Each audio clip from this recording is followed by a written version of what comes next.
ายใจแจ่มใสชื่นบานทางขึ้นสีขาวเพื่อชาวประชาถึงชายคาบ้านวิทยุมือถือสื่อสารเชื่อมสัญญาณจากวัดสายมูลมรดกทำกำมือร้อยเรียงสำเนียงภาษาสืบสานตำนาล้านนาอันทรงคุณค่ามิให้เสื่อมสูญภูมิธรรมเก่าก่อนคติคำสอนกราบนอบน้อมแด่พระรัตนตรัยอันมีพระพุทธเจ้าพระธรรมเจ้าพระสังฆเจ้าขอถวายความเคารพแด่พระเถรานุเถระพระสังฆาธิการพระสงฆ์องค์เนนจุตนจุองค์ขอเจริญพรกับคณะสัทธาสาธุชนทุกท่านวันนี้กับผมอาตมาภาพพระครูสังวรศิราภิรักษ์เจ้าอาวาสวัดสายมูลตำบลแม่กาอำเภอสันป่าตองจังหวัดเชียงใหม่ก็ได้มาพบปะกับคณะสัทธาสาธุชนทั้งหลายในวันนี้เป็นวันจันทร์ที่23เดือนกุมภาพันธ์พุทธศักราช2569ซึ่งก็ตรงกับขึ้น7 ค่ำเดือน6เหนือเดือน6ออกมานี่7ค่ำละวันพุธก็เป็นวันพระวันศีลขึ้น8 ค่ำนะพวกศรัทธาญาติโยมทั้งหลายท่านที่จะไปวัดไปวาก็ได้เตรียมข้าวตอกดอกไม้เตรียมข้าวป่าอาหารไปร่วมทำบุญตักบาตรในวันพุธวันเป็นวันพระวันศีลรายการนี้ชื่อว่ารายการมรดกธรรมกำเมืองเทศนาอยู่ที่วัดสายมูลตำบลแม่กาอำเภอสันป่าตองจังหวัดเชียงใหม่ส่งสัญญาณไปที่แม่ข่ายวัดปากตังเจริญท่านผู้อำนวยการก็ได้รับสัญญาณแล้วก็ส่งไปตามกระแสของอินเทอร์เน็ตมีหลายๆสถานีได้เกาะเกี่ยวเอาสัญญาณนี้ไปออกอากาศคือกระปออกสถานญาติโยมทั้งหลายได้รับฟังอยู่ณขณะนี้ก็โดยอาศัยจิตเป็นกุศลของเจ้าของสถานีวิทยุทุกที่ทุกแห่งที่ปอกสถานญาติโยมได้รับฟังนี้เปิ้นได้เสียสละเวลาอันมีค่าของเปิ้นนำเอาพระธรรมเทศนาทุกรายการของพระคุณเจ้าไปเผยแผ่ให้กับพวกศรัทธาญาติโยมทั้งหลายได้รับฟังถึงที่บ้านที่จองเป็นส่วนหนึ่งในการช่วยกันเผยแผ่พระพุทธศาสนาเอานำธรรมคำสอนไปถึงบ้านถึงจองพวกศรัทธาญาติโยมที่อยู่บ้านที่อยู่จองก็จะนั่งฟังนอนฟังยืนฟังทำการทำงานไปตัวฟังไปตัวก็สะดวกสบายปอกศรัทธาญาติโยมทั้งหลายที่บางท่านบางคนก็ฟังทางเฟซทางไลน์ทางโทรศัพท์เป็นอันสะดวกสบายใจเทคโนโลยีเป็นประโยชน์เป็นบุญเป็นกุศลด้วยกันนะปอกศรัทธาญาติโยมทั้งหลายอาตมาได้นำเอาพระธรรมเทศนาจาดกมาเทศนาเป็นประจำทุกครั้งที่ผ่านมาเรื่องสุวรรณพรหมมาก็จบไปยุติไปมาขอมานำเรื่องใหม่มา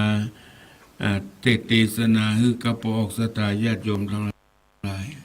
พระธรรมเทศนาเรื่องใหม่นี่ก็มาใจใหม่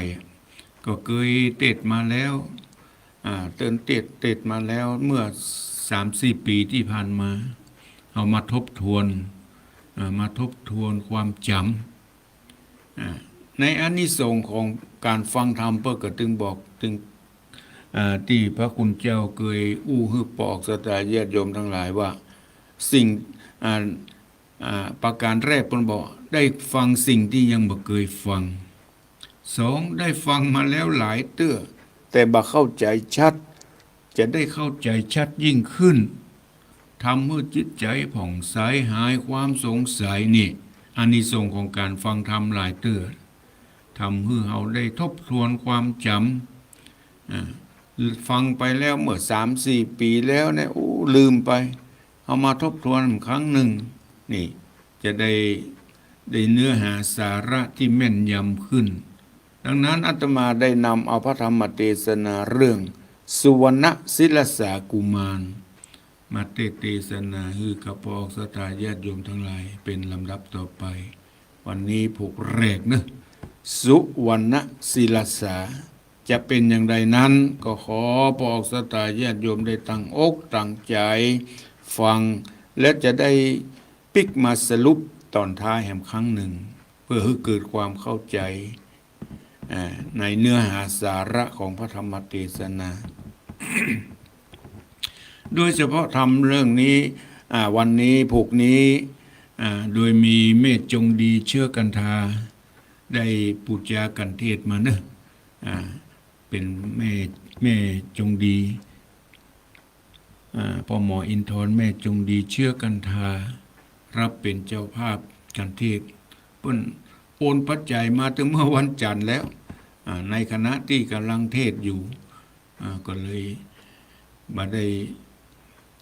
ประชาสัมพันธ์คือกับเปิ้นในวันนั้นเพราะว่ามาอ่านดูกำลุนก็เลยยกยอดมาวันนี้นะพ่ออินทร์แม่จงดีเชื่อกันทาเป็นเจ้าภาพกันเทศกันธรรมก็ขอบุญกุศลที่ได้กระทำก็ขอจงเป็นบุญเป็นกุศลภายแผ่ไปยังญาติวงศาที่ได้ล่วงลับดับขันไปและแห่งส่วนหนึ่งก็ขอจงเป็นภรวะปัจจัยเป็นบุญเป็นกุศลได้กลับย้อนมาปกปักรักษายังคุณหมออินทร์เมธจงดีเชื่อกันทาและครอบครัวเพื่อได้อยู่ร่มเย็นเป็นสุขในพระบวรพุทธศาสนาจงมีอายุวันนะสุขภาละตลอดไปขอขอบคุณและอนุโมทนา ลำดับต่อไปก็ขอตั้งอกตั้งใจสดับรับฟังพระธรรมเทศนาสุวรรณศิลสาเป็นลำดับต่อไปนะโมตัสสะภะคะวะโตอะระหะโตสัมมาสัมพุทธัสสะสันทโวดุราสะปุริสะตั้งหลายตั้งยิ่งใจหนุ่มเทาตั้งนักปราชญ์เจ้าและอาจารย์ที่ได้ปากันมาจุมนุมฟังละในโอกาสนี้ต่างคนก็ได้ตกแต่งสร้างนำมามีตุงตังบุปผาราชาดวงดอกเข้าตอกดอกไม้เล็ดเตียนงามเพื่อถวายปูจายังพระรัตนตรัยสามสิ่งเป็นแก้วยิ่งอุดมขอประนมน้อมไหว้ถวายดอกไม้ปูจาของนาหลายสิ่งก็ได้ขอค้อนขิงนำมาขอถวายปูจายังพระสัทธรรมเจ้ามีใจบ่เศร้าจืนเจยบานของ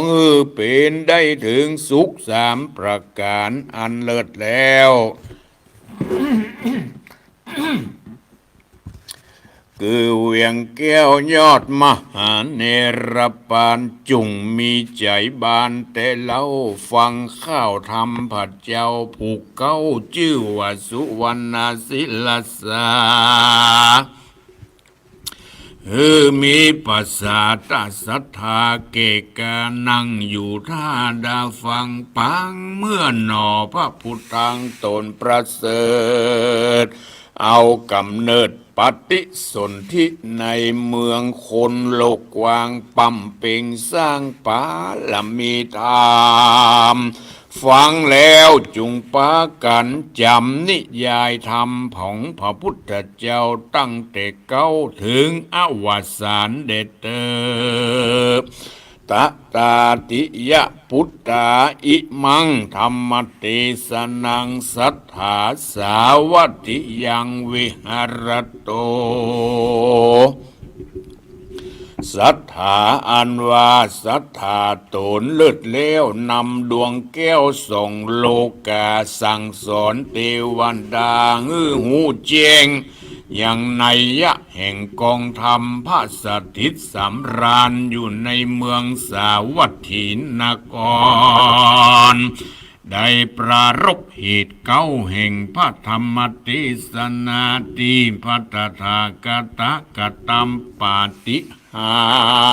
ริย์เป็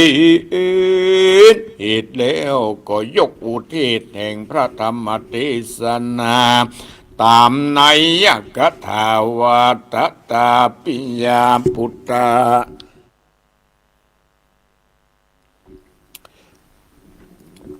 นั้นใส่เป็นบาลีตามใจความมีเรื่องเล่าตั้งดังจักกล่าวในพิสดารในเวลาการอันหนึ่งเล่าพระภิกษุเจ้าทั้งหลา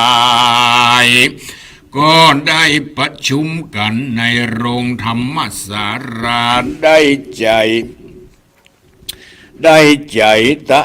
โจทนากันว่าอาวุโสดุราเราท่านทั้งหลายกิละดังได้ยินมาแต่เก่าว่าพระปิ่นเก่าโพธิสมภาร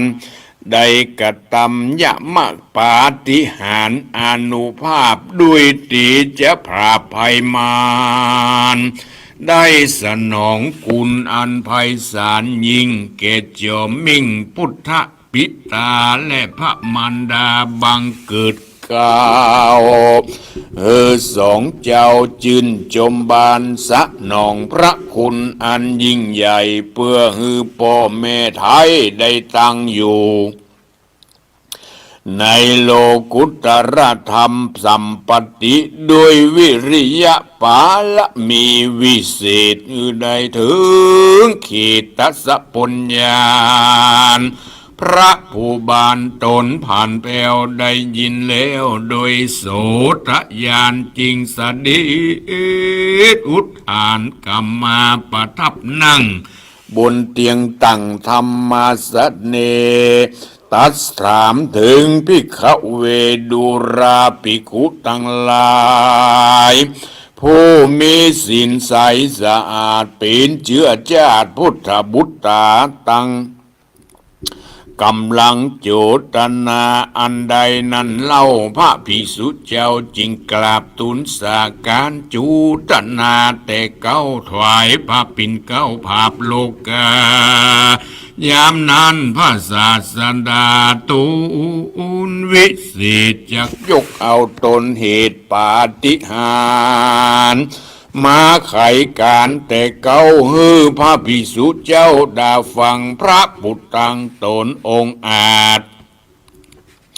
จึงประกาศปาฏิหาริย์ความบดใจมีแต่การละบัดนี้ปางเมื่อพระพุทธเจ้านอโพธิสัตว์ได้ปฏิบัติภายโพธิคุณประโยชน์ต่อพระมารดากาละเวลานานมาเมินตนแก้วตุมิบปากอยู่ฉันเดพระสงฆ์ยออัญจุรีกับไว้ขอพระปิ่นไทยจอมศรัทธาจงได้แสดงพระธรรมเทศนาอาติตะล่วงแล้วเพื่อเป็นแก้วดวงส่องตั้งไปฝูงเวนยาและผู้ค้าตั้งหลายได้น้อมหน้าอยู่ดาฟังจาและนาศรัทธาอันว่าสมเด็จพระพุทธเจ้ารับราชจึงประกาศธรรมเทศนาวาอาติเตภิกขเวปารณสิยังพรหมทัตโตนามราชารัจจังกเรสิดังนี้เป็นตนภิกขเวดุราภิกขุทั้งหลาย ในอดีตการนานล่วงแล้วเต้าตนแก้วมีแนมว่าผมมาตัดเป็นกษัตริย์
แนมว่าผมมาตัดเป็นกษัตริย์เสวย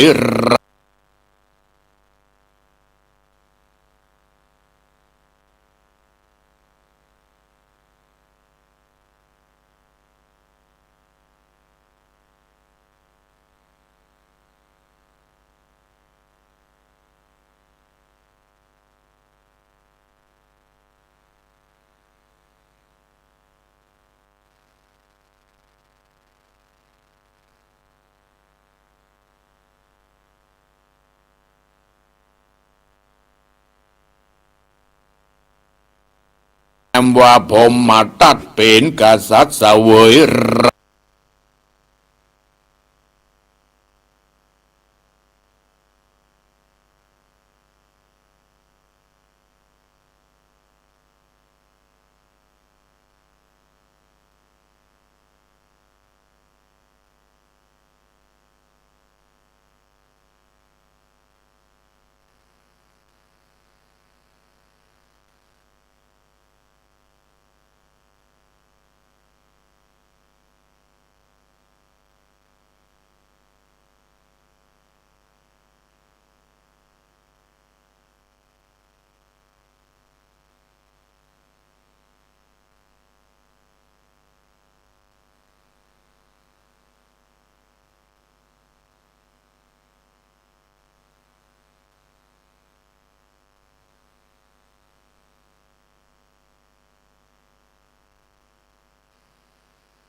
ยังเห็นพระเมตตาอยู่ทุกแห่งหน น้ำพระทัยฉโลมใจคน ทั่วพื้นแผ่นดินยังอบอุ่น รอยยิ้มพระพักตร์ยังส่องแสงในดวงใจไทยไม่ลืม เสียงสายลมแผ่วเบาเหมือนเอ่ยคำปลอบว่าพระองค์ยังอยู่ใกล้ ขอกราบแทบบาทด้วยรักนิรันดร์น้ำตาหลั่งพลันจากใจคนไทย แม้เสด็จสู่ฟ้าไกล แต่พระหฤทัยอยู่ในแผ่นดินนี้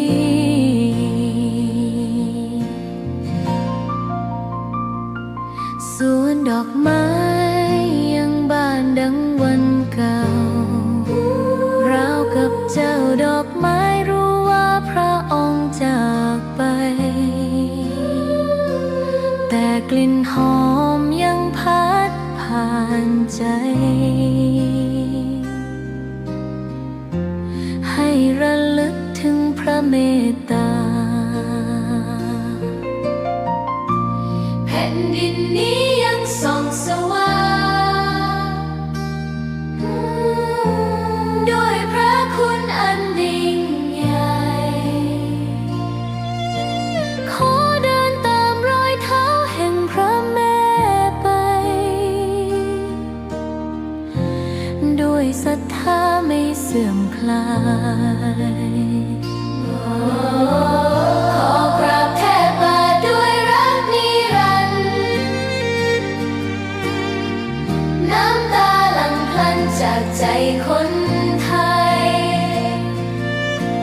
แม้เสด็จสู่ฟ้าไกล แต่พระหฤทัยอยู่ในแผ่นดินนี้ ดวงใจไทยทุกดวงขอพักดีขอถวายรักนี้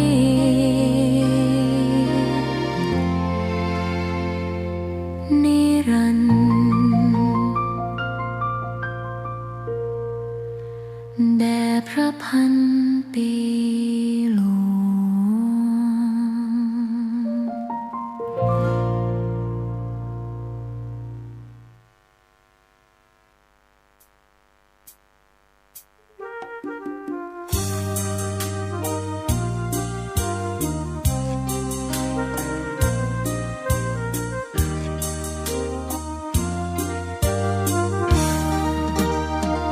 กราบเท้าคุณพ่อ ลูกขอให้หยุดดื่มเหล้า อย่ามัวแต่เมา ดื่มเหล้าเล่นการพนัน คนเขาดูถูกว่าพ่อขี้เกียจทำงาน ชาวบ้านรังเกียจเดียดฉัน ต่างประจานคุณพ่อสิ้นดี สงสารคุณแม่ลำบากแท้หาเงินมาให้ได้มาเท่าใดก็ใช้จนหมดไม่มี ครูสังวรศิลางที่รักญาติโยมรู้จัก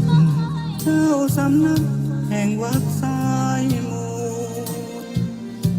ตำบลแม่กาสันป่าตองทินเนื้อนาบุญญาติพันธุ์เชียงใหม่ลำพูนมุนคลื่นชื่นชมรายการ ฝากทำกำเมืองให้เหลืองลือไกล นำสุขมาให้กายใจแจ่มใสชื่นบานทางขึ้นสีขาวเพื่อชาวประชา ถึงชายคาบ้านวิทยุเมื่อถึง สื่อสารเชื่อมสัญญาณจากวัดสายมูลมรดกธรรมคำเมืองร้อยเรียงสำเนียงภาษาสืบสานตำนาล้านนาอันทรงคุณค่ามีให้เสื่อมสูญภูมิธรรมเก่าก่อนคติคำสอนอานิสงส์ผลบุญสติปัญญา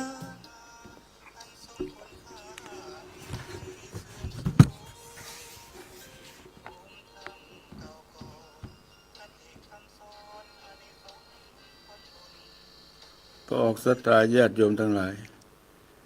เครื่องวันนี้เน็ตบ่ค่อยเสถียรเท่าใดนะเน็ตคัดข้องเสียงลำโพงก็บ่ค่อยออกเนี่ยเสียงลำโพงก็ขาดหายต้องขออภัยด้วยนะหน้าฝนหน้าลม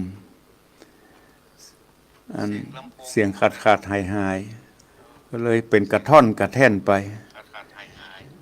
พอออกสถานญาติโยมทั้งหลายได้ฟัง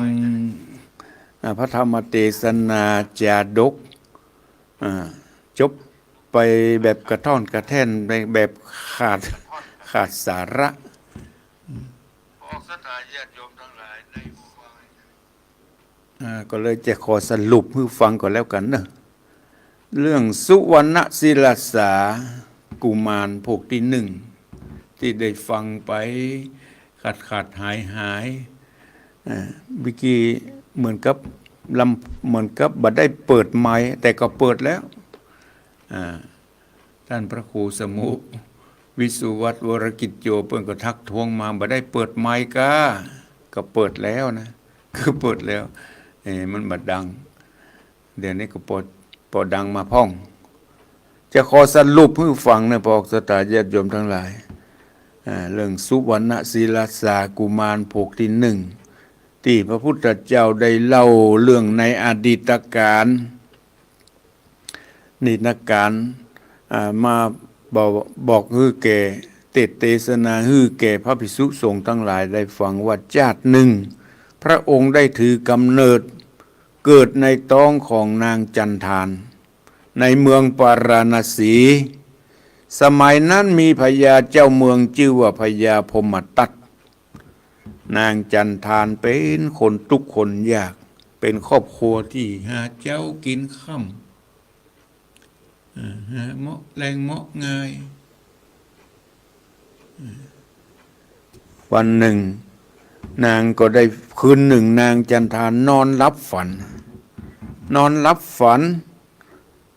หันกบตัวหนึ่งมีกบตัวหนึ่งโดดขึ้นไปกราบตะวันกราบพระจันทร์ไปกราบพระจันทร์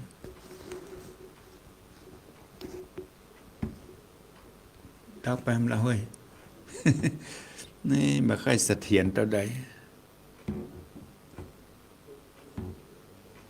ไปกราบพระจันทร์มีกบตัวหนึ่งโดดขึ้นไปกราบพระจันทร์แล้วก็ตกลงมาใส่ท้องนางนางก็ตกใจตื่นเมื่อตกใจตื่นแจ้งมาดีควายงามนางก็ออกจากบ้านเพื่อไปถามหมอตวายฝันประหลาดไปเล่าให้หมอโหนหมอทำนายตวายตักบกลบหัวบกลบคุณหารทำนายตวายตักไปตามตำรามาเดี๋ยวเนี่ยมีผู้มีบุญญาปารมีที่เปิ้นอยู่สวงสวรรค์นี่นะเปิ้นมดบุญบนสวงสวรรค์จะลงมาปฏิสนธิในมนุษย์โลกแล้วก็จะมาปฏิสนธิในท้องของนางเป็นผู้มีบุญญาปารมีถือกำเนิดที่จะมาเกิดในท้องนางนี่นะเป็นผู้มีปัญญาเฉลียวฉลาดนางจงรักษาต้องรักษาคันของนางไว้ให้ดีเนอะ หมอตวายเปิ้นเตือนไว้นางเมื่อได้ยินหมอตำนายตวายตักดังอันนางก็พยายามรักษาต้องรักษาคันของนางไว้เป็นอย่างดีตลอดมาจนคันจนต้องนางมีคันครบ10 เดือนนางก็พาสูตรออกมาเลยนางก็พาสูตรออกมานางก็พาสูตรออกมาเป็นที่น่าอัศจรรย์บอกศรัทธาญาติโยมทั้งหลายนางพาสูตรออกมามีลูกเป็นมีกะหัวตัวบะหมี่ตีนมือก็บะหมี่มีกะหัวอย่างเดียวก็สมกับชื่อพระธรรมชื่อธรรมเป็นว่าสุวรรณศิลสาศิลสาคงจะเป็นภาษาบาลีศิลสานี่หมายถึงหัวหลวงพ่อบอกศรัทธาญาติโยมทั้งหลายศิลสานี่หมายถึงหัวไม่หันแต่หัวนางจันทานผู้เป็นแม่ก็มีความอัศจรรย์อย่างใดจึงเกิดมาบ่เหมือนบ้านมันเหมือนเมืองมีแต่หัวนางก็อุตสาห์หอบเลี้ยงดูไว้เป็นอย่างดีแหละตั้งอกตั้งใจเลี้ยงด้วยความฮักความสงสารถึงลูกจะเกิดมาเป็นอย่างอี้ก็ตามเพราะอย่างไหนก็เป็นเลือดเนื้อเชื้อไขของเฮามันแม่งตึกขึ้นใจอย่างนั้นมันจะเป็นกรรมเป็นเวรอันใดก็บ่ฮู้คือในขณะที่กุมารมาปฏิสนธิในท้องของนางจันทานนั้นกุมารคนนี้ได้ตั้งสัจจะอธิษฐานไว้ว่าขอฮื้อข้านั้นมีแต่หัวเนอะร่างกายฮื้อซ่อนอยู่ในหัวไว้กุมารคนนี้ผู้มีบุญญาบารมีได้สัจจะตั้งสัจจะอธิษฐานว่าขอให้ร่างกายของข้าเนี่ยซ่อนอยู่ในหัวของข้ากุมารคนนี้ได้อธิษฐานไว้อย่างนั้นดังนั้นจึงเกิดออกมามีแต่หัวร่างกายแท้ที่จริงในร่างกายนี่ซ่อนอยู่ในหัวจะซ่อนด้วยวิธีใดก็ไม่รู้ได้เป็นที่น่าอัศจรรย์แก่ผู้ที่ได้มาหันแม่เลี้ยงลูกด้วยความทนุถนอมด้วยความฮักด้วยความสงสารกินนมตามปกตินี่แหละกุมารคนนี้ก็กินตามปกติเมื่อลูกใหญ่มาพอให้พอดีแม่ก็เอาละไว้ที่บ้านพ่อแม่ก็ไปเลี้ยงวัวเลี้ยงควายตามปกติประจำวันทีนี้อยู่มาบ่เมินบ่นานลูกคนนี้ที่เกิดออกมาพ่อนี่เสียไปละพ่อนี่ตายไปตั้งแต่ลูกอยู่ในครรภ์พ่อนี่เสียไปตั้งแต่ลูกอยู่ในครรภ์ได้5 เดือนทีนี้เหลือแต่แม่อุตสาห์เลี้ยงมาด้วยความลำบากในขณะที่แม่ได้ไปเลี้ยงงัวเลี้ยงควายทำมาหากินลูกศิลสาที่มีแต่หัวคนนี้ก็หันแม่ทุกข์แม่ยากลำบากเหลือเกินก็ได้บอกแม่ว่าถ้าลูกใหญ่มาสักน้อยก็จะได้ช่วยแม่หันแม่ลำบากเหลือเกินแม่ก็เอาละไว้ที่บ้านเอาหัวละไว้ที่บ้านคือศิลสานี่แหละกุมารคนนี้ส่วนแม่ก็ไปเลี้ยงงัวเลี้ยงควายไปหากินส่วนลูกศิลสาที่อยู่ที่บ้านก็ได้ออกจากร่างเอาร่างปกติออกจากศีรษะมาทำอาหารการกินท ทำอาหารการกินเตรียมโภชนะอาหารไว้ให้แก่แม่ เมื่อแม่กลับมาจากเลี้ยงงัวเลี้ยงควายก็มาหั่นใส่เข้าป่าอาหารภัยมาเตรียมไว้นี่ถามลูกก็ว่าลูกนี่แหละที่ทำไว้ให้แก่พ่อให้แก่แม่แม่ก็มาสงสัยว่าทำได้อย่างไรทั้งที่มีแต่หัวอยู่มาต่อมาเจ้าศิลาสาคนนี้ก็ได้บอกแก่แม่ว่าต่อไปลูกจะไปเลี้ยงงัวเลี้ยงควายแทนแม่เลี้ยงงัวเลี้ยงควายแทนแม่ไปพองัวพอควายหลังจากนั้นแม่ก็เอาศิลาสาที่มีแต่หัวนี่นะใส่ถาดไปวางไว้ที่ปืนต้นไม้พองัวพอควายแทนแม่ที่ปิกมาทำการทำงานที่บ้านแม่ก็เอาศีรษะไถ่ถาดไว้วางไว้ต้นไม้ทีนี้ลูกก็ทำหน้าที่ลูกเป็นอย่างดีเพื่อช่วยลดภาระของแม่ให้เบาบางลงแม่ก็ยังมาหู้ตัวว่าลูกที่แปลงร่างออกมาจากศีรษะแม่ก็ยังมาหู้ว่าทั้งที่ลูกมีร่างกายครบถ้วนสมบูรณ์ดีแต่ยังบัดได้แปลงร่างให้สมบูรณ์ให้แม่หันก็เลยแม่ก็ยังสงสัยอยู่ตลอดเวลาว่าเป็นอย่างใดถึงลูกได้ทำมาอย่างก็เหมือนคนปกติธรรมดาเรื่องราวของศิลสาเรื่องสุวรรณศิลสาจะเป็นอย่างใดนั้นพระออกสตาญาติโยมทั้งหลายเอามาก้อยติดตามรับฟังในตอนต่อไปในศิลสาหมายถึงหัวจะเป็นเรื่องราวของศิลสาจะดำเนินไปอย่างใดนั้นก้อยติดตามรับฟังในตอนต่อไปในวันนี้ก็อาจจะขัดตกบกพร่องพอออกสถาญาติโยมทั้งหลายเป็นธรรมดาเนาะหน้าฝนความจริงไม่ใช่หน้าฝนนะเปิดห้องว่าฤดูร้อนฤดูฝนนี่จะมีกลางภาษาบ่หรอกลางภาษาหลังจาก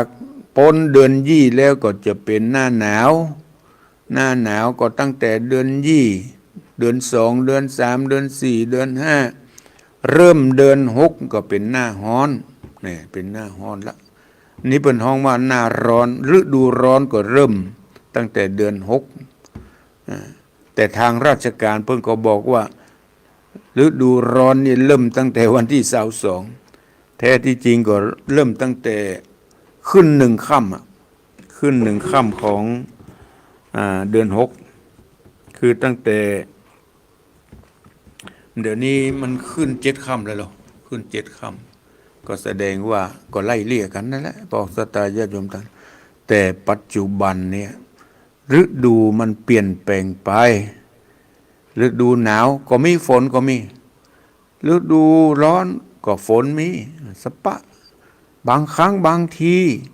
วันหนึ่งมี3 ฤดูก็มีดังที่เฮาท่านทั้งหลายได้เคยพบเคยปะก็ไปตามยุคตามสมัยเปลี่ยนแปลงไปตามกาลเวลาเฮาก็ปรับไปตามสภาพของฤดูกาลมันจะเป็นอย่างใดนั้นเฮาก็ทำใจได้ทุกอย่างเพราะทุกสิ่งทุกอย่างเป็นอนิจจัง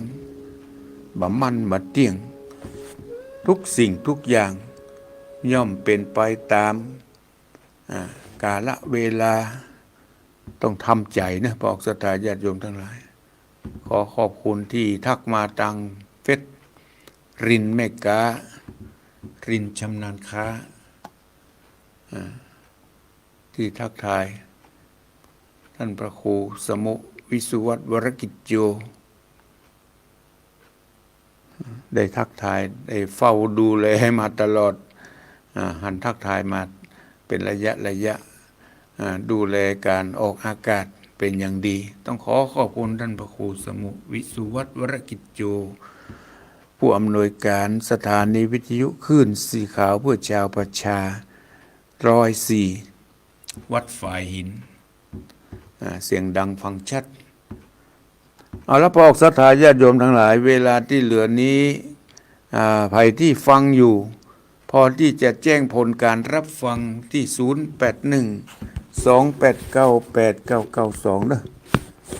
วันนี้อาจจะคุกคักไปก็มาฟังกันในโอกาสหน้าใครฟังอยู่ที่ไหนพ่อง0812898992ทางฝ่ายหินยังดังอยู่เนอะยังเช็คอยู่ยังฟังอยู่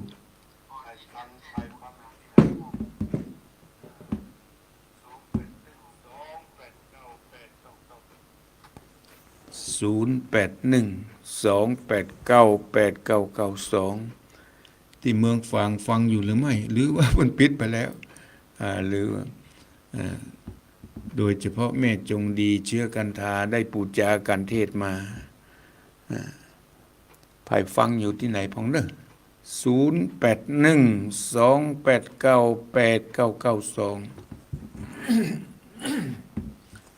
0812898992วันนี้ถือว่าขัดตกบกพร่องต้องขออภัยเน็ตก็คงจะเป็นเน็ตบาราบรื่นบางครั้งบางทีลำโพงบ่ออกก็มีไม้บ่ออกก็มีสปะการออกอากาศโดยใช้เทคโนโลยีมันมีการขัดตกบกพร่องไปเป็นธรรมดาเนอะใครที่พอที่จะเช็คผลการรับฟังโทรมาที่0812898992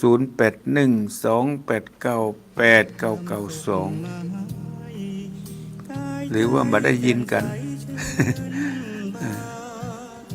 ทางขึ้นสีขาวเพื่อชาวประชา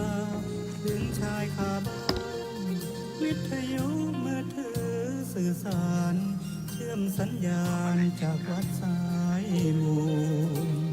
0812898992ที่ฟังไปก็เป็นเรื่องที่แปลกประหลาดเกิดออกมามีกะหัวก็เป็นนอโพธิสัตว์เจ้านะพอกสตาญาติโยมทั้งหลายเป็นนอโพธิสัตว์เจ้าที่ชื่อว่าศิลสานี่นะศิลสาเกิดออกมามีแต่หัวแต่หมอว่าร่างกายไปซ่อนอยู่ในส่วนใดของหัวแต่ธรรมดาก็เป็นคนปกตินี่แหละเป็นคนมีตีนมีมือเป็นคนมีครบถ้วนอวัยวะครบถ้วนทุกประการมีอวัยวะครบถ้วนทุกประการแต่เป็นที่น่าอัศจรรย์ต่อไปไปหน้าเนี่ยก็จะคงจะบทได้ที่ตั้งสัจจะอธิษฐานไว้ถ้าหมดกรรมสัจจะอธิษฐานก็จะได้แปลงร่างเป็นร่างที่สมบูรณ์เป็นนอโพธิสัตว์เจ้าที่จะได้มาโปรดแก่บรรดาหมู่มวลมนุษย์เฮาท่านทั้งหลายเป็นมาได้สั่งมาสอนได้มาสั่งมาสอนแก่หมู่เฮาท่านทั้งหลายได้ฮู้คำสั่งคำสอนของพระองค์ท่านคือได้เป็นผู้มีบุญญาบารมีเป็นผู้เฉลียวฉลาด